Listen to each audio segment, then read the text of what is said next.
გეფა ბავშვთა კვების ბაზარზე პოზიციების გაძლიერებას გეგმავს და ამ მიზნით ჰუმანას ბრენდის ადგილობრივ წარმომადგენლობას ყიდულობს. საქართველოს კონკურენციისა და მომხმარებლის დაცვის სააგენტომ ბავშვთა კვების ბაზარზე გეფას მიერ კომპანია Pine Tree International-ის 100%-იანი წილის შეძენის გზით განსახორციელებელ კონცენტრაციაზე თანხმობა უკვე გასცა. უწყების ცნობით სააგენტომ 4 შესაბამისი ბაზრის იმპორტის დონე შეისწავლა და დაადგინა, რომ 4-ვე ბაზარი ზომიერად კონცენტრირებულია და მიუხედავად იმისა, რომ განსახილველი შესაბამისი ბაზრების იმპორტის დონეზე არ არის წარმოდგენილი ბევრი ეკონომიკური აგენტი, ბაზრები კონკურენტულია. ამასთან დაგეგმილი კონცენტრაციის შედეგად კონცენტრაციის ინდექსის ცვლილების მაჩვენებელი კანონმდებლობით განსაზღვრული ნორმის ფარგლებშია, შესაბამისად სააგენტოს გადაწყვეტილებით განსახორციელებელი კონცენტრაცია ბაზარზე არსებით გავლენას არ მოახდენს და კონკურენტულ გარემოსთან თავსებადია. აღსანიშნავია, რომ 2025 წელს საქართველოს კონკურენციის და მომხმარებლის დაცვის სააგენტომ უკვე 10 კონცენტრაციაზე გასცა თანხმობა. საქართველოს საზღვარზე ტრანზიტი ფერხდება. პრობლემაზე ბიზნესი ბოლო თვეებია სხვადასხვა კონტექსტში მიანიშნებს და მიზეზებზე საუბრისას ამბობენ, რომ დაბრკოლება საზღვარზე ახალი კომპიუტერიზებული სატრანზიტო სისტემის NCTS-ის დანერგვამ გააჩინა. მეჰმედ მელექი გვეუბნება, რომ აზერბაიჯანისა და სარფის საზღვარზე 2000-მდე თურქული ტრაილერი პროცედურების გავლის მოლოდინშია. თურქეთს საქართველოს ეკონომიკურ საბჭოში საუბრობენ გართულებულ და დროში გაწერილ საზაზღვრო კონტროლზე, რაც გადაზიდვებს მნიშვნელოვნად აწვირებს.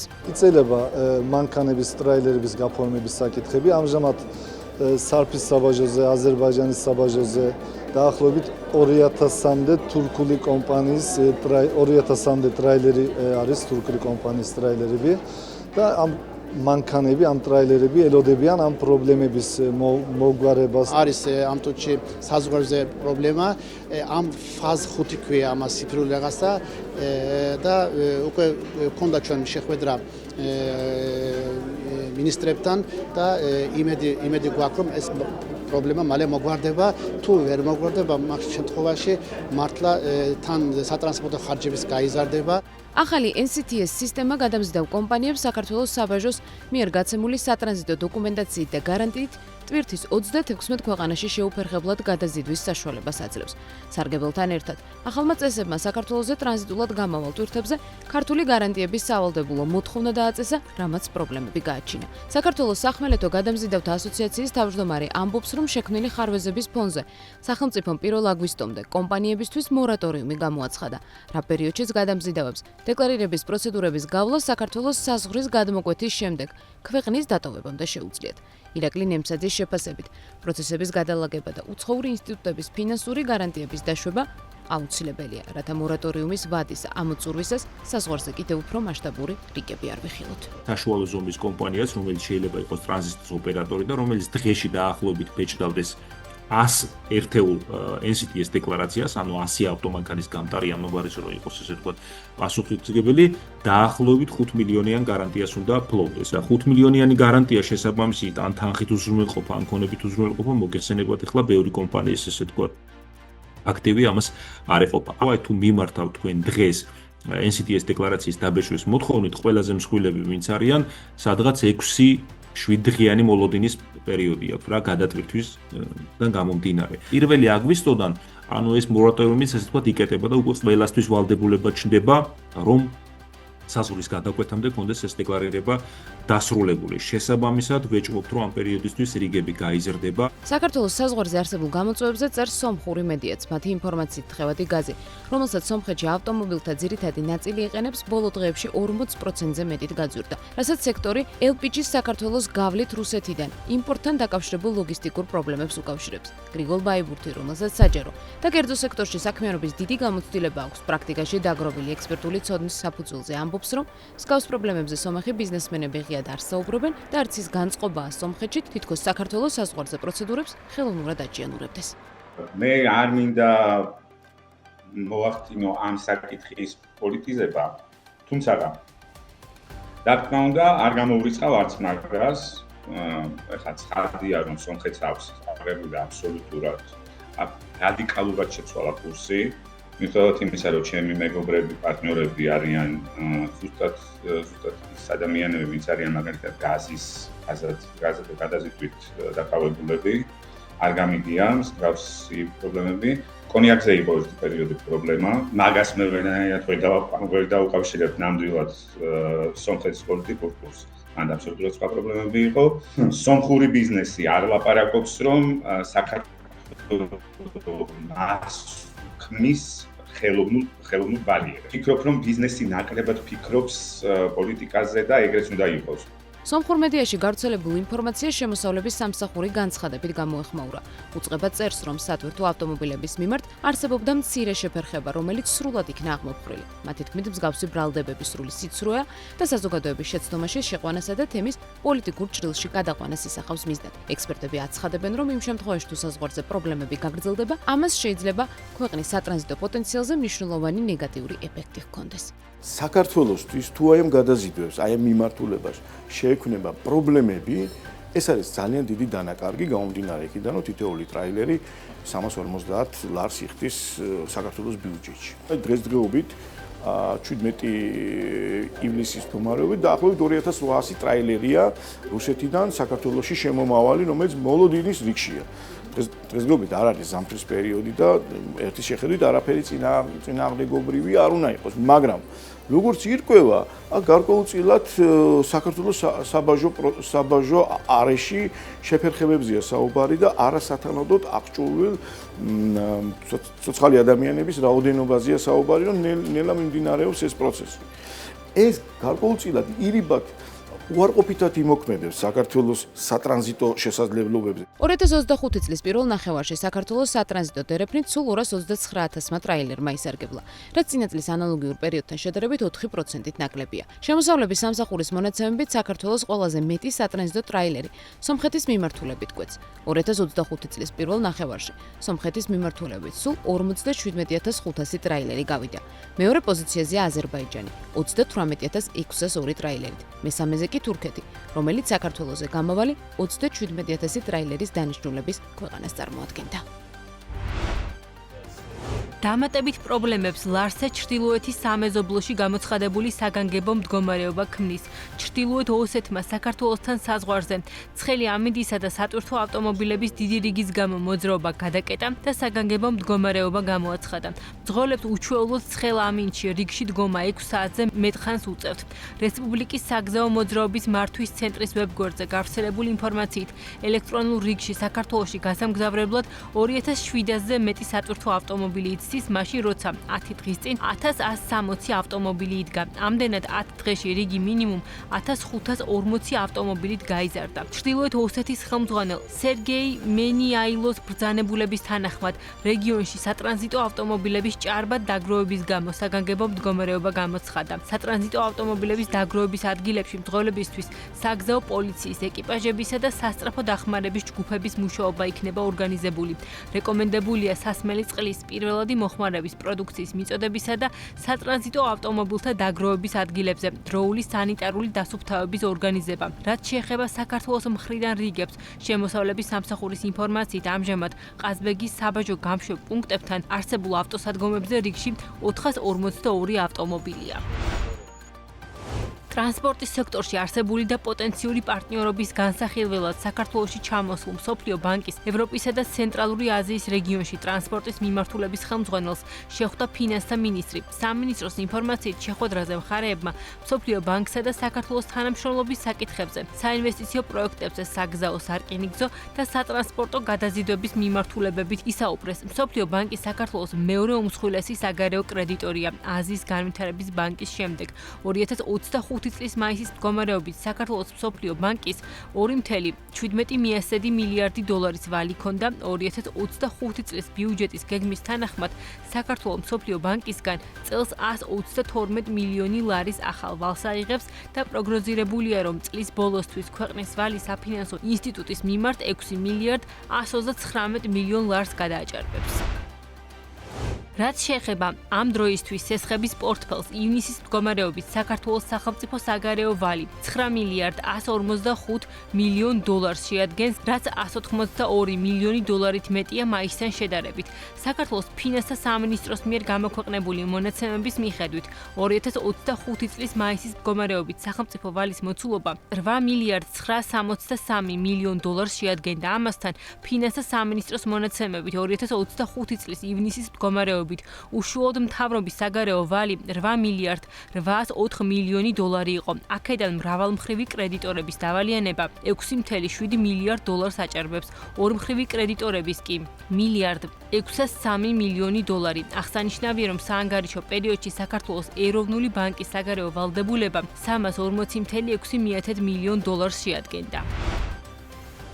ზანგეზურის დერეფანი, როგორც შუა დერეფნის ალტერნატივა, ახალი სატრანსპორტო ქსელის ამოქმედებამ შესაძლოა რეგიონში სატრანსპორტო ხაზების გადალაგება გამოიწვიოს, რაც დიდი ალბათობით საქართველოს როლს სამხრეთ კავკასიის სატრანსპორტო ქსელში შეამცირებს.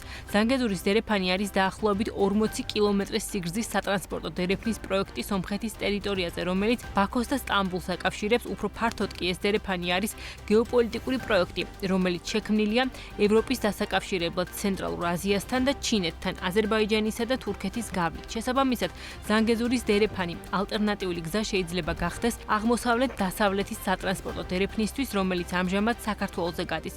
სპეციალისტები ამბობენ, რომ ზანგეზურის დერეფნის გახსნით მყისიერი დარტყმა მიადგება ბაქო-თბილისი-ყარსის რკინიგზას ტვირთფრუნვის ნაწილში, თუმცა გაცილებით მოკლე დროში შესაძლებელია აღნიშნულ დერეფანში სახმელეთო მარშრუტის განვითარება, რაც ასევე გავლენას მოახდენს ჩვენს კორიდორში არსებულ ტვირთფრუნვაზე. მარტივად შეიძლება სარკინიგზოსთან შედარებით საავტომობილო სატრანზიტო გადაზიდვების გახსნა.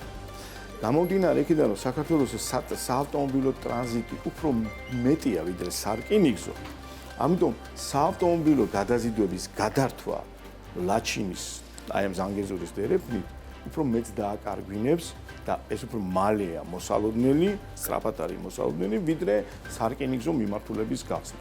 სომხეთში გარკვეულწილად მინელებულია მოპოვება სამთო ქანების, რომელსაც მიზიდულობა ჩინეთში აქვს. თუ ზანგეზურის დერეფანი გაიხსნება, აი ეს მნიშვნელოვანი სამთო გამამდიდრებელი მეურნეობის და საწარმოების სამუშაოების შემთხვევაში, რა თქმა უნდა, ამ დერეფნით გავა და საქართველოს დაკარგავს ამ თვითნაკაზე.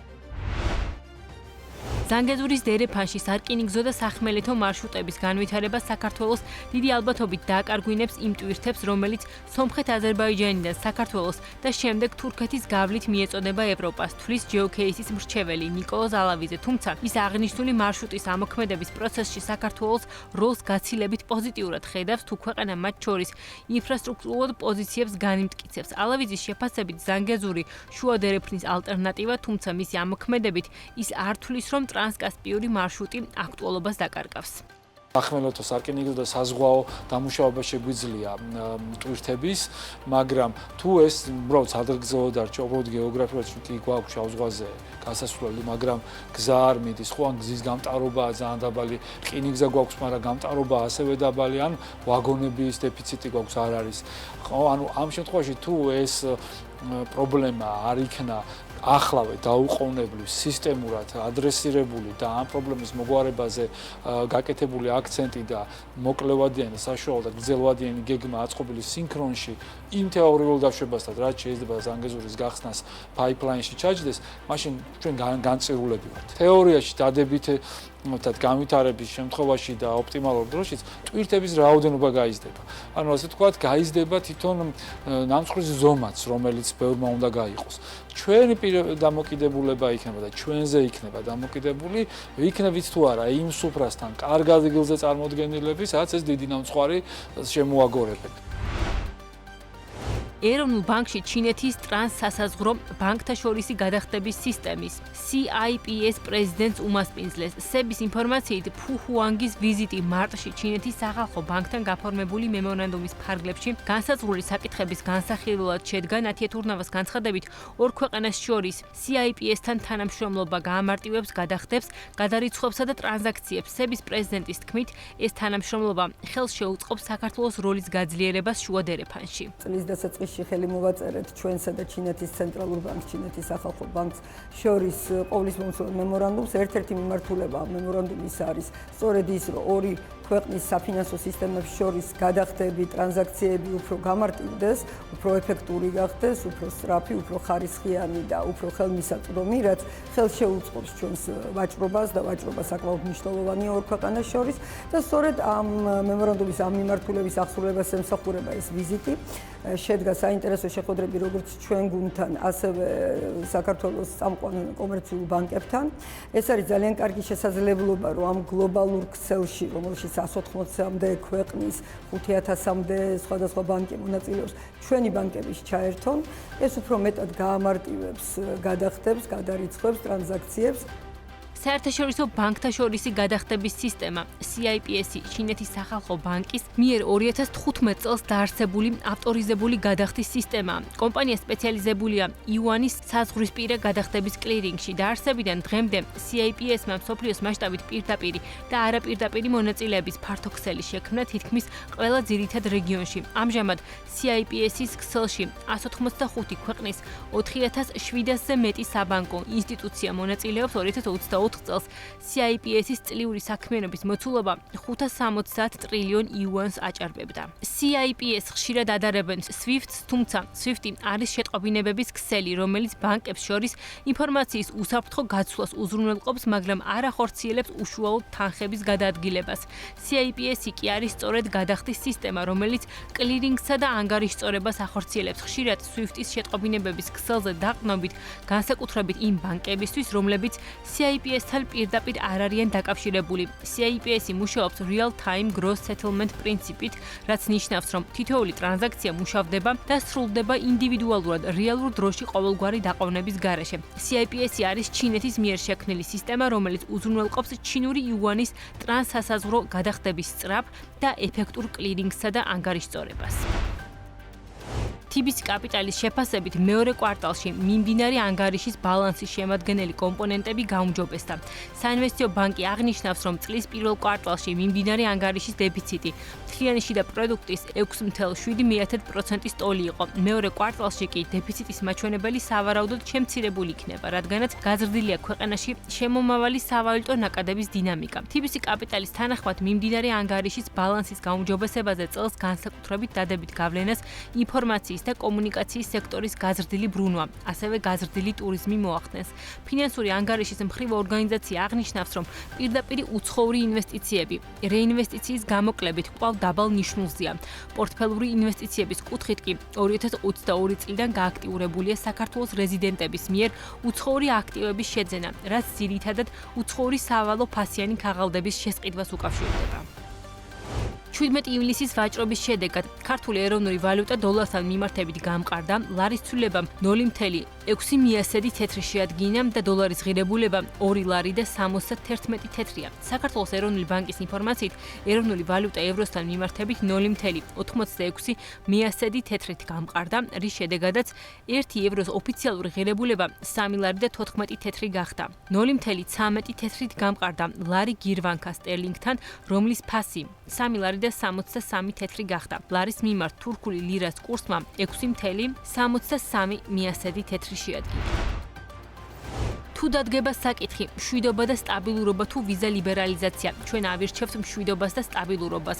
ასეთია პრემიერის პასუხი ბრიუსელიდან გზავნილზე, რომელიც ევროკავშირის წევრობის მსურველი ქვეყნის დიპლომატიურ უწყებას, ევროკავშირის შესაბამისი კანონმდებლობის და ადამიანის უფლებების დაცვისკენ მოწოდება იყო და რომლის მიხედვითაც საქართველოს ევროპული გაერთიანების წინაშე აღებული ვალდებულებების შესრულების ანგარიში ზაფხულის ბოლო დღემდე უნდა წარადგინოს. პროგრესის არარსებობის შემთხვევაში კი ევროკავშირის საქართველოს ვიზა ლიბერალიზაციის შესაძლო შეჩერების გადაწყვეტილების მიღებაზე აფრთხილებს. ირაკლი ყობახიძე ბრიუსელიდან გზავნილს პოლიტიკურ ულტიმატუმად აფასებს და აცხადებს, რომ ევროკომისიის მოთხოვნებს ვიზა ლიბერალიზაციასთან კავშირი არ აქვს. მისი წარმოდგენით კანონები, რომლის გაუქმებასაც ევროკავშირი მათგან ითხოვს, საქართველოსთვის პრინციპულად მნიშვნელოვანია. ბრიუსელი არ უნდა დაემსგავსოს საბჭოთა მოსკოვს, სწორედ ასე წარმოაჩენს ეს ულტიმატუმები ბრიუსელს, აცხადებს ირაკლი ყობახიძე და ამბობს იმასაც, რომ ევროპაში ვიზით თუ უვიზო ვიზოდ წასვლა ეგზისტენციალური საკითხი არ არის. ევროკავშირის უმაღლესმა წარმომადგენელმა საგარეო საქმეთა და უსაფრთხოების საკითხებში კაია კალასმა განაცხადა, რომ თუ პირობები არ ექნება შესრულებული დათქმულ ვადამდე, მაშინ ევროკავშირს მოუწევს საქართველოსთან უვიზო მიმოსვლის რეჟიმი შეაჩეროს. აღნიშნული რეკომენდაციების შესრულების ვადა აგვისტოს ბოლომდეა. ევროკომისიის მიერ ოცნებისთვის გამოგზავნილ წერილში, რომელიც საზოგადოებრივმა მაუწყებელმა გაასაჯეროვა რიგ მოთხოვნებთან ერთად უცხოური გავლენის გამჭვირვალობის შესახებ და ეგრეთ წოდებული LGBT საკანონმდებლო პაკეტის გაუქმებაა მოთხოვნილი. პირველ რიგში მნიშვნელოვანი რა არის, რომ ქართულ საზოგადოებას არ წარმოუჩინონ ევროკავშირი როგორც საბჭოთა კავშირი. საბჭოთა კავშირისთვის რა იყო დამახასიათებელი? ეს ულტიმატუმები ასე მოჩანს. უნდა განსხვავდებოდეს ყოველ შემთხვევაში ევროკავშირი საბჭოთა კავშირისგან. ხო, საბჭოთა კავშირში რა ხდებოდა? მოდიოდა მოსკოვიდან დირექტივები, თუ არ შეასრულებდით დაგშიტრენ. თუინმე ასე აყენებს საკითხს, რომ ან მშვიდობა და სტაბილურობა და ან ვიზა ლიბერალიზაცია. არავინ გართმევთ მშვიდობას და სტაბილურობას. როგორ არა, გამჭვირვალობის კანონის მიღებას როცა გვიგზალავენ, ეს ნიშნავს იმას, რომ ჩვენთვის უნდა მშვიდობის და სტაბილურობის წარდგენა. ასე დადგება საკითხი, რომ ან მშვიდობა და სტაბილურობა, ან ვიზა ლიბერალიზაცია, რა თქმა უნდა, ჩვენ უპირატესობას მივანიჭებთ. თუ ასე არ დადგება და კონკრეტული ნაბიჯები გექნებათ გადასადგმელი, რომელიც მშვიდობასთან არაფერს შუა ან ეს კანონები ასე გვიყენებენ საკითხს. ევროპაში წახვალ ვიზით უვიზოთ, ეს არ არის ეგზისტენციური საკითხი, მაგრამ რასაც გვთავაზობენ, რომ მშვიდობა უნდა დაგვირგვიონ, სტაბილურობა უნდა დაგვირგვიონ, ეს არის ეგზისტენციური საკითხი. ყოველწლიურად 10,000-ობით საქართველოს მოქალაქე სარგებლობს ევროპასთან ვიზა ლიბერალიზაციის რეჟიმით, რომლის ფარგლებშიც მოგზაურებს საშუალება აქვთ შენგენის ზონაში ვიზის გარეშე 90 დღის ვადით დარჩნენ. თუმცა ევროპასთან დაახლოების გზაზე ერთ-ერთი მთავარი მონაპოვარის უვიზო რეჟიმის შენარჩუნება ახლა კითხვის ნიშნის ქვეშაა. თუ კი საქართველოსთვის მართლაც გაუქმდება ვიზა ლიბერალიზაციის რეჟიმი, ეს პირველ რიგში ნეგატიურ გავლენას მოახდენს გამყვან ტურიზმზე. როგორც ტურისტულ კომპანიებში აცხადებენ, სავიზო რეჟიმის აღდგენის შემთხვევაში მკვეთრად შემცირდება იმ მოქალაქეების რაოდენობა, ვინც ევროპაში მოგზაურობას შეძლებს. ერთი მხრივ, მოგზაურების გარკვეული ნაწილი ვერ შეძლებს სავიზო მოთხოვნების დაკმაყოფილებას. მეორე მხრივ კი მნიშვნელოვნად გაძვირდება ევროპაში მოგზაურობა, რადგან მოსაუდნელია, რომ დავალბიუჯეტიანი ავიაკომპანიები ქვეყანას დატოვებენ. მოგზაურობის რაოდენობის შემცირებას აუცილებლად გამოიწვევს, რადგან ყველა ადამიანი ჯერ ერთი რომ ვერ დააკმაყოფილებს იმ კრიტერიუმებს, რომ ვიზა მიიღოს, მეორე ის რომ რომც აკმაყოფილებდა ეს ალბათ წინასწარ დაგეგმით ვეღარ დაგეგმავს, რომ წინ სადარიგი დაიჭიროს და კარგი ფასი მიიღოს. მეორე ის რომ შეიძლება მე ვიზა მივიღო, მაგრამ ისეთი საშიშროების წინაშე აღმოჩნდა, რომ უბრალოდ ისე გამიძვირდეს პაკეტი, რომ უბრალოდ აღარ მიიღდეს წასვლა და დავდგებით იმ პრობლემის წინაშე, რომ დაბალბიუჯეტური ავიაკომპანიები გავლენ ბაზრიდან. და უკვე ძალიან გვიხარია, რომ 50 ევროთ გადავფრინდებით თქვათ ევროპის რომელიმე ქალაქში, ეს ფუფუნება აღარ გვექნება. ძალიან ბევრი ადამიანი ვერ მიიღებს ვიზას. ძალიან ბევრ ადამიანს არ აქვს შესაბამისი მოთხოვნების დაკმაყოფილების შესაძლებლობა, როგორც ფინანსური, ასევე სამოგზაურო ისტორიიდან გამომდინარე და ასევე კიდევ სხვა მრავალი დეტალით, რომელიც ფიზიკურად ვერ დააკმაყოფილებს საკონსულო მოთხოვნებს და ვერ მიიღებს ვიზას. ხვდებით, დღეს ნებისმიერ ადამიანს შეუძლია 200 ლარად იყიდოს ორი გზა ბილეთი პირობითად სალონიკში და წამოვიდეს ისე რომ ხვალ გაფრინდეს და 200 ლარის სანატრელი იქნება მხოლოდ სავიზო სერვისებში მოსაგვარებლად. არათუ ნებისმიერ ბილეთზე საუბარი ზედმეტია მოგზაურების 30-დან 40%-მდე შემცირდება და არა 20 ან 30%. ეს იქნება 30-დან 40%-მდე. მინიმუმ 15% ფიზიკურად ვერ გადაიხდის ამ ღირებულებას, მინიმუმ 15% ვერ მიიღებს, ანუ 20%-ით ვერ მიიღებს შენგენის ვიზას. ეს არის სულ მცირე. მოვლენების ასეთი სცენარით განვითარების შემთხვევაში ტურისტული ბიზნესი დიდ დარტყმას მიიღებს. ასეთია სექტორის წარმომადგენლების ნაწილის მოლოდინი. ბიზნესი ამბობს, რომ ევროპასთან ვიზა ლიბერალიზაციის რეჟიმის გაუქმების შემთხვევაში სხვა ბაზრებზე გადართვა საკმაოდ რთული იქნება. იმოქმედებს ტურისტულების შემოსავლებზეც, კომპანიები, რომლებიც თარგეტირებულები არიან ძალიან მიმართულად და კონკრეტულად ევროპის ბაზარზე თავისთავად მათთვის ძალიან შემცირდება რაოდენობა, ასე ვთქვათ, ტურისტების და ჯავშნების და რა ვიცი, პრინციპში ახლა აზიურ ბაზარზე გადაწყობა ესე მარტივი არ არის, იმიტომ რომ აზიის მიმართულება გაცილებით უფრო მაღალბიუჯეტურია, ვიდრე ევროპის მიმართულება. და რამაც რეალურად გამოიწვია ზრდა ევროპული ბაზრის იყო რეალურად მისი ხელმისაწვდომობა.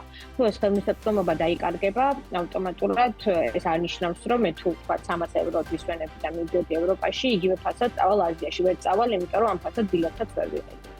უვიზო რეჟიმის გაუქმება, რომ საავიაციო ბაზარზე მნიშვნელოვან ცვლილებებს გამოიწვევს. ამაზე თავად ავიაკომპანიებშიც საუბრობენ. კომპანია გასაში, რომელიც პეგასუსის ავიახაზების და Air Arabia's ოფიციალური წარმომადგენელია საქართველოში, ამბობენ, რომ ვიზა ლიბერალიზაციის გაუქმების შემთხვევაში ავიაკომპანიებს გზავრთნაკადი შეუმცირდებათ, რასაც ფრენების სიხშირეების შემცირებაც მოყვება.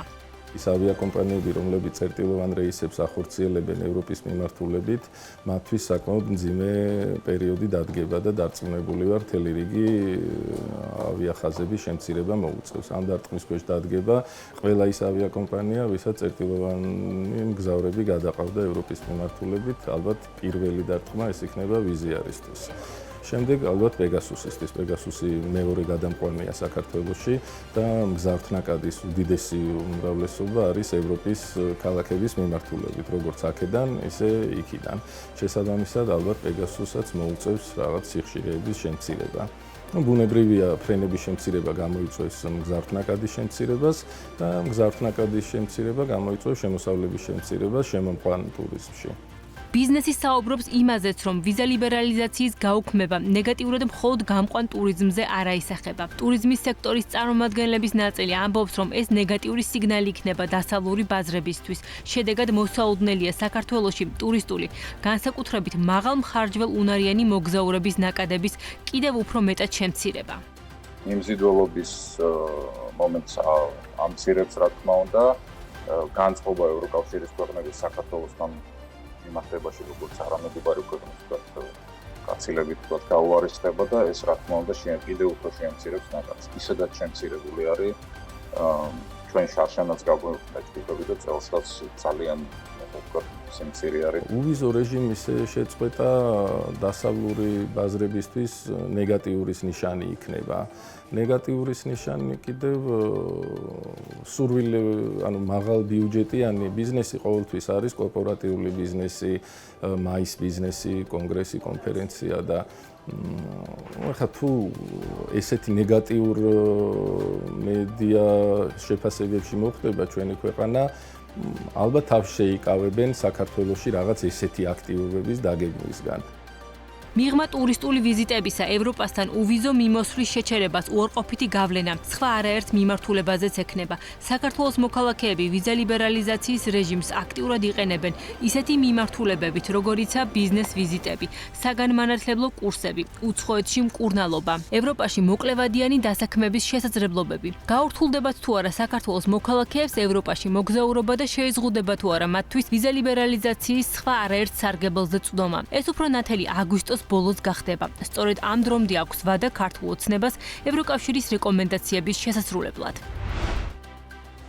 ვიზა ლიბერალიზაციის შეჩერება ჩვენს ეკონომიკას მინიმუმ გაანახევრებს. ჯეოქეისის მრჩეველი, ეკონომიკის მინისტრის ყოფილი მოადგილე საქმის კურსთან ინტერვიუში იმ რისკებზე საუბრობს, რაც ევროკავშირთან ვიზა ლიბერალიზაციის შეჩერებას უკავშირდება. ალავიძის თქმით, ქვეყნის მონოპოვარის უვიზო რეჟიმის შეჩერება ევროკავშირის ქვეყნებთან ერთი მხრივ ქვეყნის ეკონომიკურ სექტორებს დაარტყამს, მეორე მხრივ გავლენას მოახდენს ქვეყნის საერთაშორისო იმიჯზე და ძალიან ძვირად დაუჯდება თითოეულ მოქალაქეს. ჩვენი მთლიანი შიდა პროდუქტის სტრუქტურა რომ ავიღო და რითიც სტრუქტურირდება და რითიც ივსება ეს ბიუჯეტი, რომელიც ესე უმოწყალოდ არის ამ კორუფციის შემოტევის ხერხი და მაინც რაღაცა არსებობს, პირდაპირ უტყავს და მინიმუმ განახერდება ეს ყველაფერი.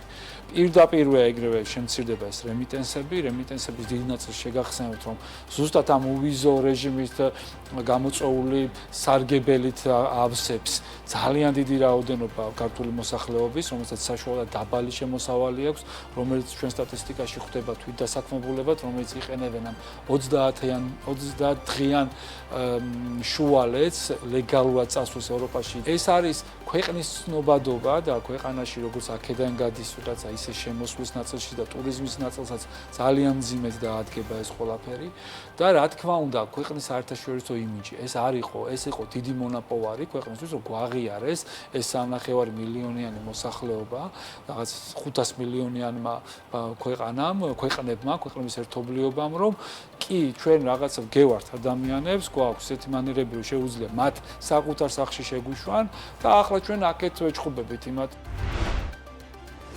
პოლონეთის სასაზღვრო სამსახური ავრცელებს ინფორმაციას, რომ 15 ივლისს ევროპული სასაზღვრო სამსახურის მხარდაჭერით პოლონეთიდან დეპორტირებული იქნა 40 პირი, საქართველოს 27 და მოლდოვის 13 მოქალაქე. დეპორტაციის გადაწყვეტილება მიღებულია ქვეყნის ეროვნული ინტერესებისა და საზოგადოებრივი წესრიგის დაცვის მიზნით. როგორც პოლონეთის სასაზღვრო სამსახურში აღნიშნავენ, დეპორტირებულთა შორის ერთ-ერთი ქართველი 12ჯერ არის ნასამართლები ქურდობისთვის, დეპორტაციის მიზეზები მრავალფეროვანია. ზოგიერთი მათგანი ბრალდებულია მანქანის მართვაში ალკოჰოლის ზემოქმედების ქვეშ, ასევე ყოფილა შემთხვევები, როდესაც პირები პოლონეთში ყალბის საბუთებით შევიდნენ, კიდევ რამდენიმე მათგანი დაადანაშაულეს სხვა მიგრანტების ევროპაში არალეგალურად გადაყვანაში, კერძოდ ბელარუსიდან პოლონეთში. პოლონეთის ოფიციალური ინფორმაციით დეპორტაციის პროცესი განხორციელდა თვითმფრინავით.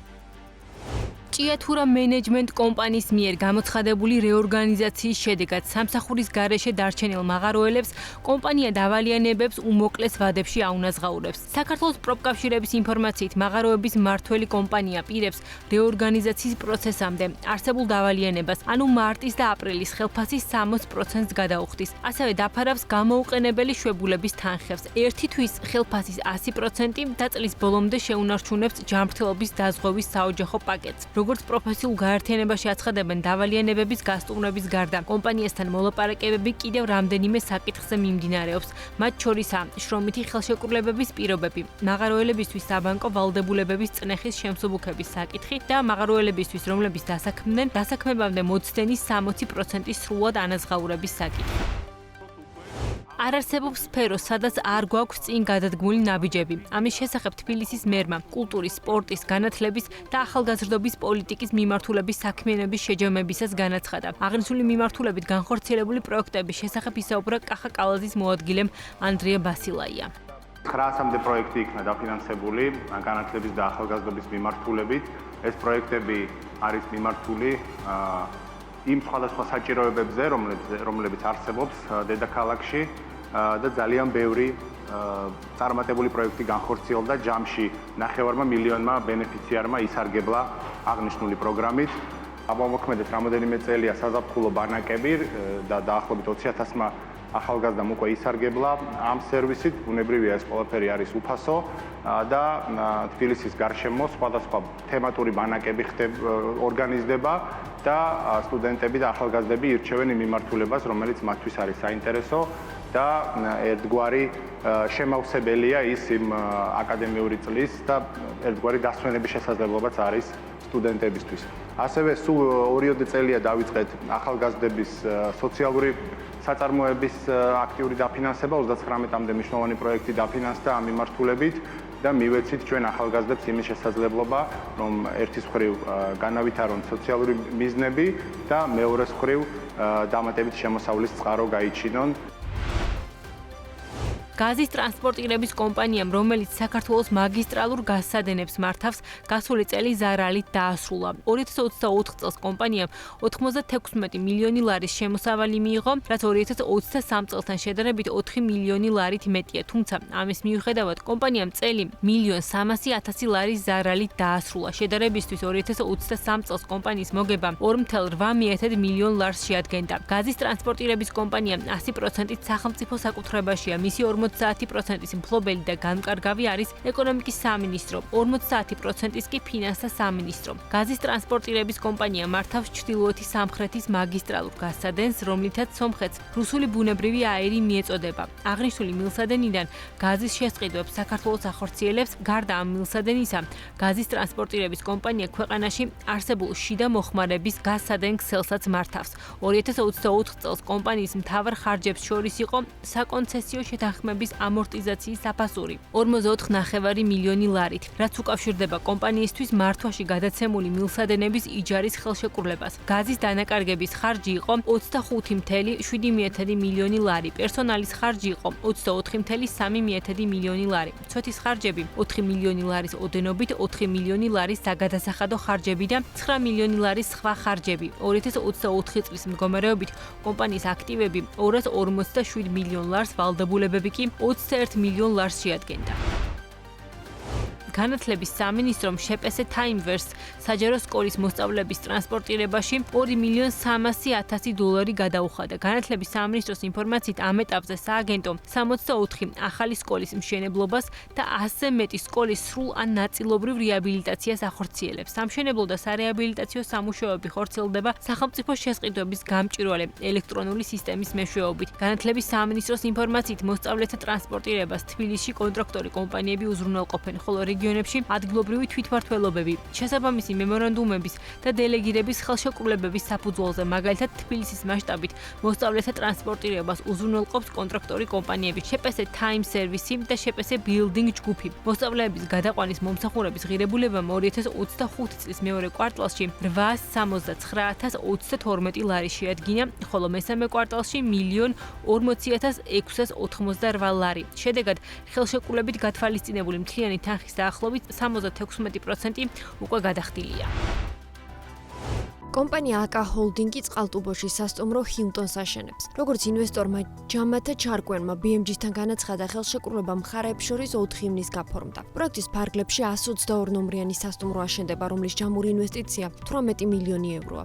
სანატორიუმ თბილისის ტერიტორიაზე სამუშაოები უკვე დაწყებულია და ის 2.5 წელში დასრულდება. ინფორმაციისთვის წყალტუბოში სახელმწიფო პროგრამა წყალტუბოს ახალი სიცოცხლის ფარგლებში გაყიდული სანატორიუმ თბილისი კომპანია აკა ჰოლდინგმა სახელმწიფოსგან 3.152.000 ლარად 2022 წლის აგვისტოში შეიძინა. კომპანიამ, რომლის ძირითადი პროფილი საცხოვრებელი ბინების დეველოპმენტია, სახელმწიფო ქონების შეძენით წყალტუბოში 2023 წლის 1 იანვრიდან არაუგვიანეს 55 თვის ვადაში არანაკლებ 100 ნომრიანი სასტუმროს მოწყობის და ამისთვის მინიმუმ 9.426.900 ლარის ინვესტიციის ვალდებულება აიღო. ტურისტული კომპანია Travel to Georgia-ს დირექტორი ლაშა ბერეკაშვილი ამბობს, რომ ვიზიარის მიერ აბუდაბის მიმართულების გაჩერებას მის ბიზნესზე სერიოზულ გავლენას იქონიებს. ამ შემთხვევაში თბილისიც ვერ იქნება ალტერნატივა, რადგან თბილისის აეროპორტიდან აბუდაბის მიმართულებით ბიუჯეტური ავიაკომპანიები არ დაფრინავენ. ეს კი, როგორც ბერეკაშვილი ამბობს, ტურებს გააძვირებს. 14 ივლისს ვიზიარმა გაავრცელა ინფორმაცია, რომ სექტემბრიდან აბუდაბის მიმართულებით ფრენებს აჩერებს. ფრენების გაჩერების გადაწყვეტილება შეეხო ქუთაისეთს, საიდანაც ვიზიარ აბუდაბი დაფრინავს. კომპანიის განცხადებაში წერია, რომ ბაზრის დინამიკის ოპერაციული სირთულეებისა და ახლო აღმოსავლეთში მიმდინარე რთული გეოპოლიტიკური ვითარების გათვალისწინებით ვიზიარი წყვეტს ვიზიარ აბუდაბის ოპერაციებს, რაც გულისხმობს ყველა ადგილობრივი რეისების შეჩერებას 2025 წლის 1 სექტემბრიდან. ვიზიარი გააძლიერებს ფოკუსს თავის ძირითად ბაზრებზე ცენტრალურ და აღმოსავლეთ ევროპაში, ასევე დასავლეთ ევროპულ ქვეყნებში, როგორიც არის ავსტრია, იტალია და გაერთიანებული სამეფო. ამ სტრატეგიული გადანაწილებით კომპანია შეძლებს რესურსების მიმართვას იმ რეგიონისკენ, რომელიც გრძელვადიან პერსპექტივაში აჩვენებენ ზრდისა და მოგებიანობის პოტენციალს. შიდა ქართლში კასპში მდებარე მეღვინეობა მერებაშვილის მამულის სასტუმრო გახსნა. ამის შესახებ BMG-თან ობიექტის დამფუძნებელმა შალვა მერებაშვილმა ისაუბრა. მეღვინეობა კასპში 2012 წელს დაარსდა და 2018 წლიდან ბაზარზე ოფიციალურად ბრენდირებული ღვინით დაიწყო ოპერირება. ამ დროისათვის შიდა ქართლის 6 სახეობის ღვინოს აწარმოებს. მერებაშვილის თქმით, ღვინოზე გაზრდილმა ინტერესმა და ტურისტების მოთხოვნა მათი მარნის ტერიტორიაზე სასტუმროს დამატება გადააწყვეტინა. ახალი ტურისტული ობიექტის ასაშენებლად ინვესტიციის 2/3 დაახლოებით 9 მილიონი ლარის ოდენობით განხორციელდა. ასევე სააგენტოს აწარმოეს საქართველოში სესხის თანადაფინანსების პროგრამით ისარგებლეს, ხოლო 1/3 უკვე კერძო ინვესტიცია. მისი შეფასებით სასტუმრო ორიგინალური დიზაინისაა და მისი კონცეფცია იმ სტუმრებს ემსახურება, რომლებიც ძირითადად ღვინის კულტურით ინტერესდებიან. სასტუმროს აქვს 6 ოთახი, საიდანაც 3 ოჯახებისთვის ან მეგობრებისთვის არის გათვლილი. ტურისტულ ობიექტს ჯამში 14 ადამიანის მასპინძლობა შეუძლია და ერთი ღამის ღირებულება საუზმით 180-240 ლარის ფარგლებში მერყეობს. უძრავი ქონების ბაზრის წარმომადგენლების ნაწილი აცხადებს, რომ მიუხედავად მიგრაციის ეფექტის ამოწურვისა, მათ შორის ადგილობრივი მოსახლეობის მხრიდან გასაქირავებელ უძრავ ქონებაზე მოთხოვნა სტაბილურად ნარჩუნდება. როგორც საკურა პროპერტის დამფუძნებელმა BMG-ს განუცხადა, დედაქალაქის რიგ უბნებში მაინც ფიქსირდება გასაქირავებელი ბინების დეფიციტი. რაც შეეხება შემდგომში ქირის ფასების დინამიკას, ვიქტორია საკუროვა ამბობს, რომ ამ ეტაპზე ეს ნაკლებად მოსაოდნელია. თუმცა მისივე თქმით, ქირის ფასის მცირედ იკლება მხოლოდ იმ ცალკეულ უბნებში შეიძლება დაფიქსირდეს, სადაც შესაძლოა მომავალში უძრავი ქონების ჭარბი მიწოდება იყოს. ცნობისთვის თბილისში საცხოვრებელი უძრავი ქონების ქირა კლების ტენდენციას აგრძელებს. ივნისში დედაქალაქში ბინების საშუალო გასაქირავებელი ფასი წლიურად 11%-ით შემცირდა და კვადრატულ მეტრზე $10 და 40 ცენტი შეადგინა.